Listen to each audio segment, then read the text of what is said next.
Hello students. इस lecture में हम एक अन्य संवेदी अंग या सेंस ऑर्गन ईयर या कान के बारे में अध्ययन करेंगे। मैमल्स की हम बात करें तो मैमल्स में हेड वाले रीजन में आइज के पीछे की ओर दो ईयर्स या कण होते हैं। ये जो संवेदांग है ये श्रवण ज्ञान या ध्वनि को उद्दीपनों जिनको कि एकॉस्टिक या साउंड स्टिमुलेशन कहते हैं उनको रिसीव करते हैं। इसका मतलब ये है कि ये सुनने का कार्य करते हैं और सुनने के अलावा एक और फंक्शन जो कानों द्वारा किया जाता है वह है संतुलन या इक्विलिब्रियम बनाए रखने का कार्य। यही वजह है कि कानों को श्रवणो संतुलन इंद्रिया या स्टेटो अकोस्टिक रिसेप्टर्स कहते हैं। कण की अगर स्ट्रक्चर की हम बात करें तो ये स्ट्रक्चर इसका थोड़ा एडवांस होता है, विकसित होता है। ये दोनों तरफ पाए जाते हैं, सिर के एक जोड़ी होते हैं और ईयर्स को 3 भागों में डिवाइड कर सकते हैं। कि स्ट्रक्चर को हम देखें तो ये 3 भागों में डिवाइड होता है। एक तो एक्सटर्नल ईयर जिसे बाह्य कण बोलते हैं, उसके बाद मिडल ईयर यानी मध्य कण और उसके बाद इंटरनल ईयर या अंतःकरण। जहाँ तक एक्सटर्नल ईयर की बात है तो ये पूर्ण विकसित मैमल्स में ही पाया जाता है और ये आगे 2 भागों में डिवाइड होता है। एक तो कर्ण पल्लव जिसे पिन्ना बोलते हैं और दूसरा बाह्य कर्ण कुहर जिसे एक्सटर्नल एकॉस्टिक मीटस या ऑडिटरी कैनाल कहते हैं। पिन्ना जो होता है कर्ण पल्लव ये ईयर का सबसे आउटर पार्ट होता है और ओनली स्तनधारियों में या मैमल्स में ही ये भाग पाया जाता है। पिन्ना वाला पार्ट केवल मैमल्स में ही पाया जाता है। ये अर्धकीपनुमा स्ट्रक्चर है और एक लचीली या सॉफ्ट उपास्थि जो होती है उससे मिलके बना होता है और रोम द्वारा ये त्वचा से ढके रहते हैं। इनके साथ एक वॉल्यूंटरी जो पेशी होती है वो अटैच होती है जिसके द्वारा बहुत से स्तनधारी कर्ण पल्लव को या पिन्ना को अपनी इच्छा के अनुसार अलग अलग डायरेक्शन में घुमा सकते हैं। पिन्ना का जो मेन कार्य होता है वो है जो साउंड वेव्स होती है, ध्वनि तरंगे, उनको रिसीव करने में सहायता करना, ग्रहण करने में सहायता करना।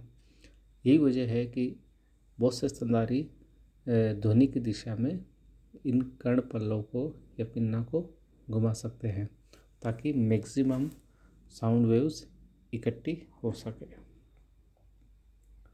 दूसरा जो पार्ट है एक्सटर्नल ईयर का वो है बाह्य कर्ण कुहर जिसे ऑडिटरी कैनाल या एक्सटर्नल अकोस्टिक मीटस कहते हैं। पिन्ना के जो बेसल पार्ट है आधार भाग, वहाँ से अंदर की ओर एक छोटी सी नली जो होती है उसे ही ऑडिटरी कैनाल कहते हैं। मैमल्स के अलावा ये रेप्टाइल्स और बर्ड्स में ही पाई जाती है लेकिन वहाँ ये ज़्यादा डेवलप नहीं होती है। इसका जो भीतरी सिरा होता है इंटरनल एंड वह पतला, थोड़ा मजबूत और तिरछा टिम्पेनिक मेम्ब्रेन या टिम्पेनम या कान का पर्दा इस पर लगा होता है। ये जो ईयर ड्रम होता है या कान का पर्दा ये हमेशा तना हुआ रहता है क्योंकि इस पर एक जो बोन लगी रहती है कान की जिसे मेलिस बोलते हैं, ये एक पेशी द्वारा जो टिम्पेनिक गुहा होती है उसकी दीवार की ओर खींची रहती है। इस मसल को टेंसर टिम्पेनाई कहते हैं। बाह्य कर्ण कुहर की जो वॉल होती है ऑडिटरी कैनाल की वॉल, उसमें कुछ ग्लैंड्स पाई जाती है जिन्हें सेरुमिन ग्लैंड कहते हैं। उसके बाद हम बात करते हैं मध्य कर्ण की यानी मिडल ईयर। तो कर्ण पट जो होता है टिम्पेनम, उसके भीतर की ओर टिम्पैनिक बुला की जो कैविटी होती है वही मिडल ईयर बनाती है। ये जो कैविटी होती है वह वायु से भरी होती है और जिसमें कर्णपटल गुहा, टिम्पैनिक कैविटी भी इसको बोलते हैं। ये एक चौड़ी जो यूस्टेचियन ट्यूब होती है उसके माध्यम से जो फेरिंग्स होती है वहाँ खुलती है। ग्रसनी गुहा में ये ओपन होती है। इसका जो कार्य होता है वो है, जो ईयर ड्रम होता है, टिम्पैनिक मेम्ब्रेन होती है कर्णपटल, उसके दोनों ओर एयर प्रेशर को बराबर बनाए रखना। क्योंकि अगर एक तरफ अगर एयर प्रेशर अगर अधिक हो जाएगा तो ये पर्दा या कर्ण, ये टिम्पैनिक मेम्ब्रेन ये फट सकती है। इसलिए यूस्टेचियन ट्यूब द्वारा इसको प्रेशर को मेंटेन किया जाता है, बराबर रखा जाता है। जो मिडल ईयर की जो कैविटी होती है वो दो छोटे छोटे जो छिद्र होते हैं उनके द्वारा इंटरनल ईयर की कैविटी से, आंतरिक कर्ण की गुहा से कम्युनिकेट करती है या जुड़ी रहती है। ऊपर की ओर जो छिद्र होता है वो ओवल शेप का होता है, अंडाकार होता है और इसे अंडाकार गवाक्स या फेनेस्ट्रा ओवलिस कहते हैं। और तथा नीचे की ओर यूस्टेचियन नली के छिद्र के पास ही गोलाकार छिद्र होता है जिसे फेनेस्ट्रा रोटंडस कहते हैं। ऊपर की ओर होता है फेनेस्ट्रा ओवलिस और नीचे की ओर फेनेस्ट्रा रोटंडस। इन दोनों छिद्रों पर पतली और थोड़ी स्ट्रॉन्ग मजबूत झिल्ली स्थित होती है। कर्णपटल गुहा जो होती है उसमें कर्णपटल और जो फेनेस्ट्रा ओवलिस होता है उसके बीच में 3 अस्थियाँ होती है, बोन्स होती है, जिन्हें ईयर ओसिकल्स कहते हैं और एक चेन के रूप में प्रेजेंट होती है। बाहर से अगर अंदर की ओर देखें तो उनका ऑर्डर इस प्रकार होता है कि सबसे बाहर की ओर मेलियस, उसके बाद में इंकस और सबसे भीतर स्टेपीज। मेलियस, इंकस और स्टेपीज, ये 3 बोन्स पाई जाती है। मेलियस जो होती है वो बड़ी होती है और हैमर के या हथौड़े के समान होती है। इंकस जो होती है वो एनविल के समान होती है। इसका बाहरी सिरा मेलियस से और जो अंदर का जो सिरा है वो स्टेपीज से जुड़ा होता है। स्टेपीज होती है वो घोड़े की जो रकाब होती है उसके शेप की होती है, इसके बीच में बड़ा सा सिरा होता है। और इसका जो भीतरी भाग होता है वो फेनेस्ट्रा ओवलिस, जो ऊपर का जो छिद्र होता है उस पर जो मेम्ब्रेन होती है उसके ऊपर टिका हुआ रहता है। उसके बाद हम बात करते हैं इनर ईयर की। जो इंटरनल ईयर है उसकी बात करें तो इंटरनल ईयर होता है वो मेम्ब्रेनस लेबिरिंथ या कलागहन भी कहलाता है। ये अर्ध पारदर्शक झिल्ली का बना होता है। इसमें 2 पाउच जैसे स्ट्रक्चर होते हैं, चैम्बर्स, एक यूट्रिकुलस और दूसरा सेक्युलस। यूट्रिकुलस एंड सेक्युलस दोनों जो चैम्बर होते हैं वो एक दूसरे से एक पतली ट्यूब से जुड़े रहते हैं और इस नलिका को सेक्युलो यूट्रिकुलर डक्ट या नलिका कहते हैं। इस नलिका से पतली एंडोलिम्फेटिक डक्ट भी निकलती है। यूट्रिकुलस की हम बात करें तो यूट्रिकुलस जो होता है ये कंपैरेटिवली बड़ा होता है सेक्युलस से और डोर्सल साइड में पृष्ठभाग की ओर प्रेजेंट होता है और इससे 3 सेमी सर्कुलर कैनाल या अर्धवृत्ताकार नलिकाएं निकलती है। ये यहाँ से निकलती और घूमकर वापस इसी में ओपन होती है। ये जो 3 सेमी सर्कुलर कैनाल हैं उनको उनकी पोजीशन के अनुसार एंटीरियर, पोस्टीरियर और एक्सटर्नल सेमी सर्कुलर कैनाल्स के नाम से जाना जाता है। एंटीरियर और पोस्टीरियर सेमी सर्कुलर कैनाल्स जो होती है वो यूट्रिकुलस से एक ही जगह से निकलती है और प्रत्येक नलिका का जो दूरस्थ सिरा होता है, डिस्टल एंड, वो थोड़ा सा फुला हुआ होता है और इस पार्ट को बोलते हैं एम्पुला या तुम्बिका। सेकुलस की हम बात करें, जो दूसरा चैम्बर होता है, ये भी एक पाउच का सामान या थैले का सामान होता है। इसका जो पोस्टीरियर एंड होता है, पिछला भाग, वो लंबा और स्प्रिंग के समान कॉइल्ड होता है, कुंडलित होता है। इसको कोक्लियर डक्ट कहते हैं। इसके जो कॉइल्स होते हैं वो एक दूसरे से कुछ लिगामेंट्स के द्वारा, स्नायुओं के द्वारा जुड़े रहते हैं।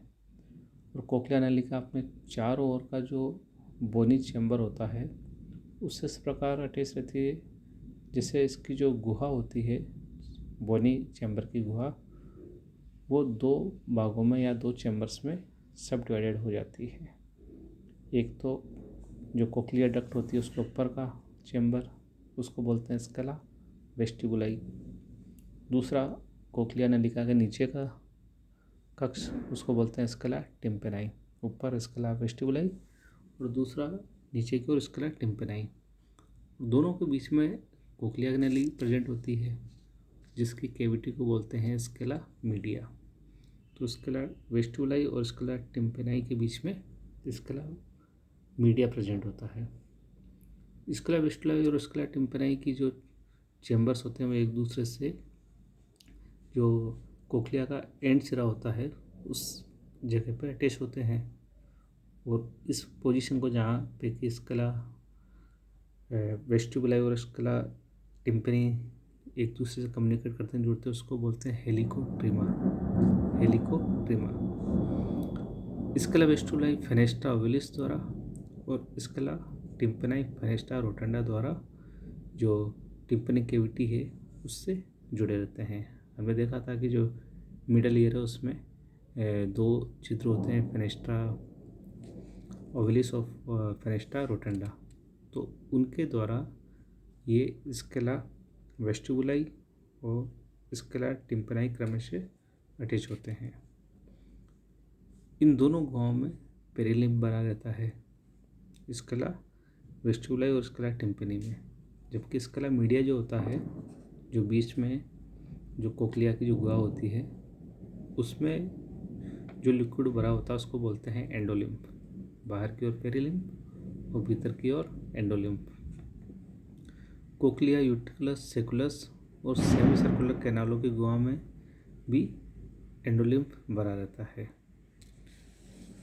अब इसके स्ट्रक्चर की बात करें इंटरनल ईयर की, तो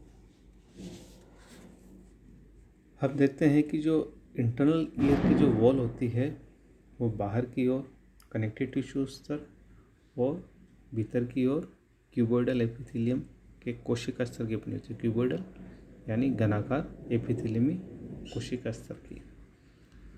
इसके बीच बीच में कुछ जगह ऐसी होती है जहाँ पे कि ये जो घनाकार एपिथेलियम है, क्यूबोइडल एपिथेलियम, वो थोड़ा भीतर की ओर उभरी हुई होती है।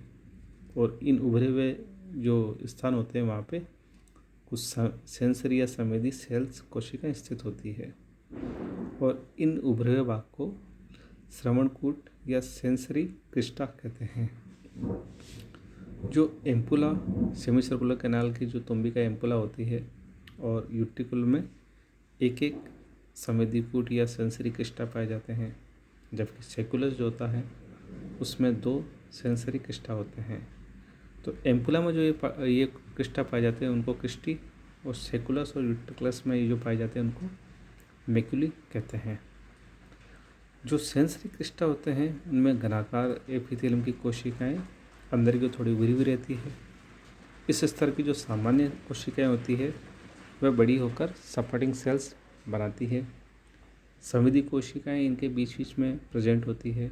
संवेदी जो सेल्स होती है उनके जो डिस्टल या फ्री एंड होते हैं उनमें कुछ रोम होते हैं, सेंसरी रोम, और इनके जो प्रॉक्सिमल एंड होते हैं समीपस्थ सिरे, वहाँ जो नर्व फाइबर के जो तंतु होते हैं वो जुड़े रहते हैं।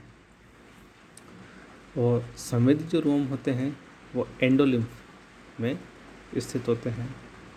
ये जो संवेदी कूट होते हैं ये शरीर का बैलेंस बनाए रखने का कार्य करते हैं।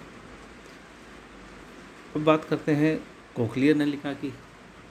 ये स्क्रा मीडिया की जो इसकी डोर्सल जो वॉल होती है उसको बोलते हैं रिजनर्स झिल्ली, रिजनर्स मेम्ब्रेन।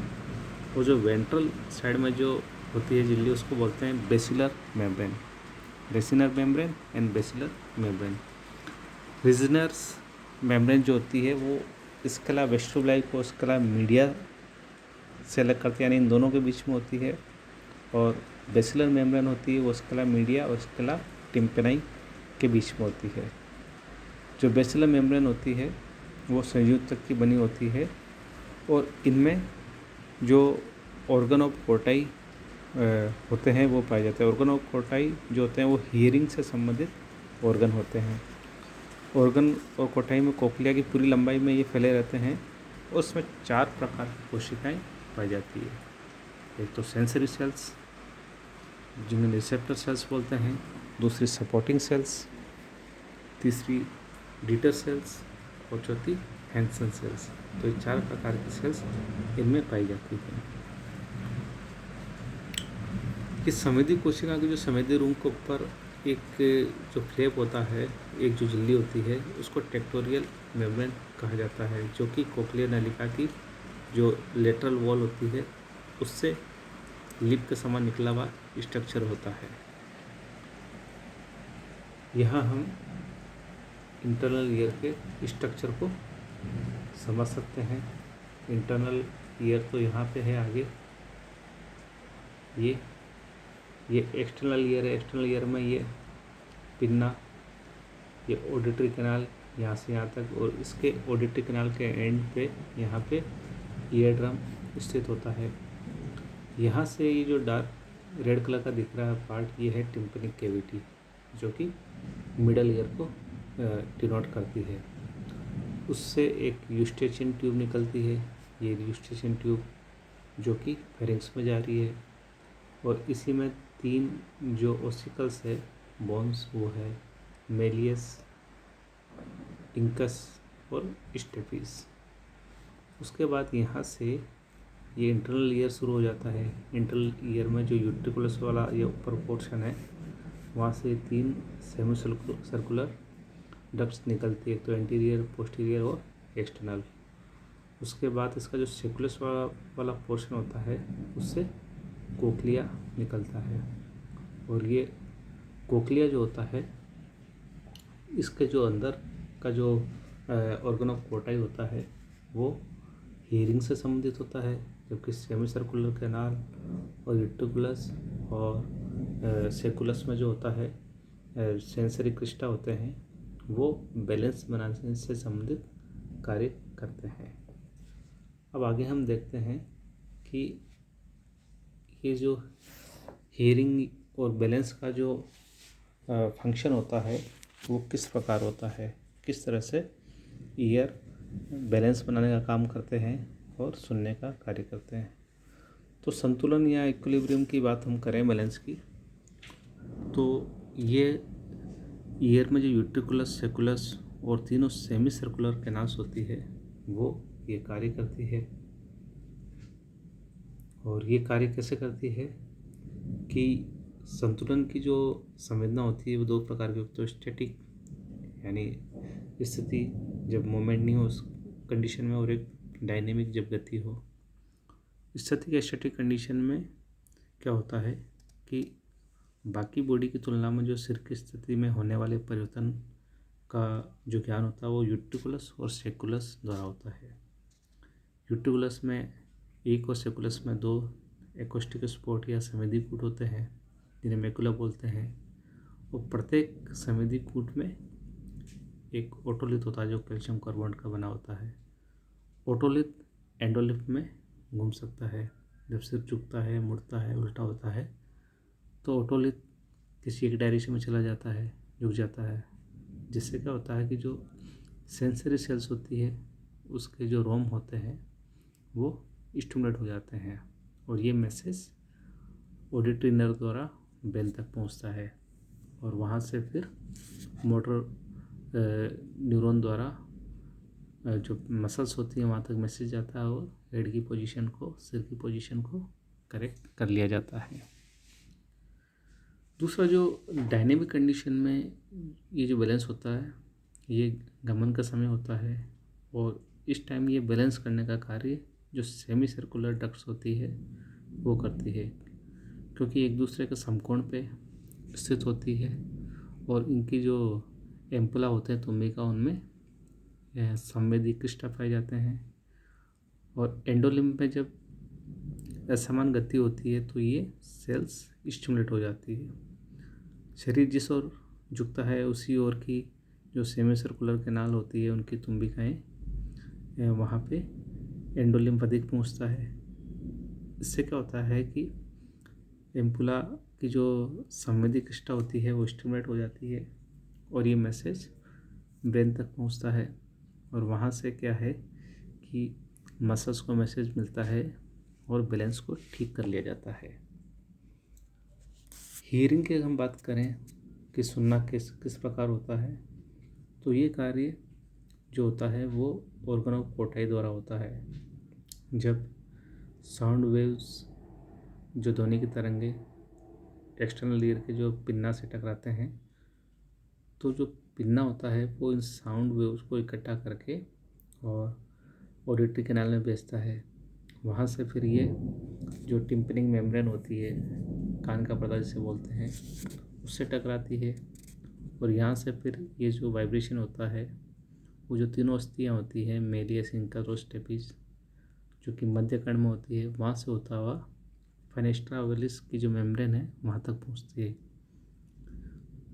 तो ये जो कर्ण अस्थिकाएँ होती है, ये उनका जो सीक्वेंस होती है उसकी वजह से फेनेस्ट्रा ओवलिस तक पहुँचते पहुँचते वाइब्रेशन थोड़े अधिक स्ट्रॉन्ग हो जाते हैं, जिससे क्या होता है कि जो इंटरनल ईयर की जो 3 चैम्बर्स है उसमें स्कैला वेस्टिबुलाई में जो पेरिलिम्ब भरा रहता है उनमें वाइब्रेशन शुरू हो जाता है।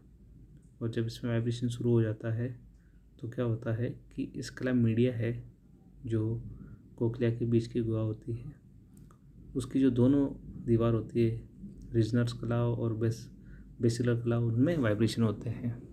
जब इनमें वाइब्रेशन होंगे तो क्या होगा कि एंडोलिम्फ जो होता है उनमें भी वाइब्रेशन होते हैं और उससे क्या होगा कि जो ऑर्गन ऑफ कोटाई होते हैं उसकी जो संवेदी कोशिकाएं होती है उनके टेक्टोरियल झिल्ली के बार बार टच करने से आवेग उत्पन्न होते हैं और ये मैसेज तंत्रिकाओं द्वारा ब्रेन तक जाता है और ब्रेन से जो भी रिसेप्टर होता है वो अनुकूल प्रतिक्रिया के लिए मैसेज मिलता है वहाँ से।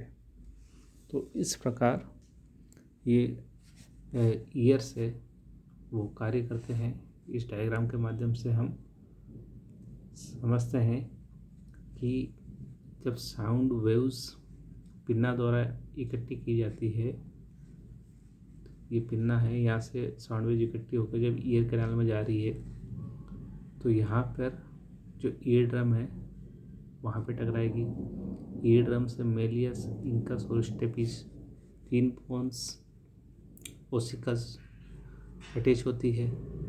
ये वेव्स फिर आगे फेनेस्ट्रा ओवलिस की ये मेम्ब्रेन तक पहुँचती है तो वाइब्रेशन यहाँ तक आता है और यहाँ से फिर ये पेरिलिम्फ में जाएगा। पेरिलिम्फ से फिर ये स्कैला मीडिया में एंडोलिम्फ है, वहाँ जाएगा और यहाँ पे क्या है, ऑर्गन ऑफ कोटाई है, तो उसमें वाइब्रेशन होगा तो ये सुनने की प्रक्रिया होगी। ये मैसेज यहाँ से ऑडिटरी नर्व द्वारा ब्रेन तक जाएगा। तो उस प्रोसेस के द्वारा ये सुनने की प्रक्रिया संपन्न होती है। तो इस प्रकार जो ईयर्स होते हैं वो 2 कार्य करते हैं, एक तो सुनने का कार्य और दूसरा बैलेंस या संतुलन बनाए रखने का कार्य।